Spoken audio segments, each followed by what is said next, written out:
ایک دفعہ امیر المومنین حضرت علی رضی اللہ عنہ کہیں بیٹھے ہوئے تھے۔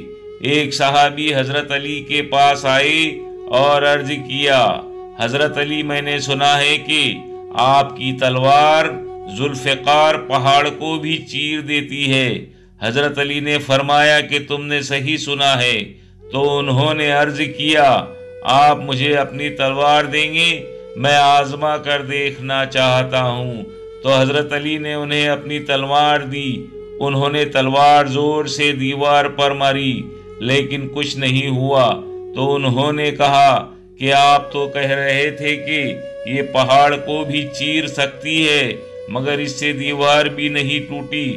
حضرت علی نے مسکرا کر فرمایا، میں نے تمہیں اپنی تلوار دی تھی، اپنا ہاتھ نہیں۔ ذوالفقار جب ذوالفقار ہے جب وہ میرے ہاتھ میں ہو۔